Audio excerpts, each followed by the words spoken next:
তো যারা যারা চাও এরকম কাউন্টারে গিয়ে ডাইরেক্ট পেমেন্ট করতে, সেটাও করতে পারবে অনলাইনে।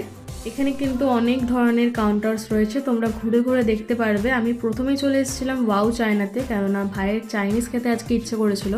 তো কি অর্ডার করেছি সেটা তো অবশ্যই বলবো, তার আগে দেখো কতটা ভিড় ছিল আজকে বিকেলে। আর যেহেতু বাইরেই খাওয়া দাওয়া হচ্ছে, তাই জন্য ডেজার্টটা কিন্তু বাদ দিইনি। চলে এসেছিলাম আঙ্কেল পিটার্স প্যানকেকসে। এখানে দারুণ দারুণ অপশানস ছিল, তোমরা এখানে এসে ট্রাই করতে পারো।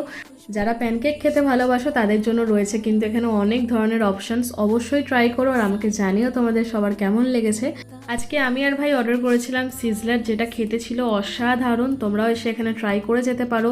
ছিল অনেকটা কোয়ান্টিটিতে chicken chow mein, steam momo, pan fried momo, cold drinks, soup, 2 ধরনের সস, ফ্রেঞ্চ ফ্রাইস, আরও অনেক কিছু।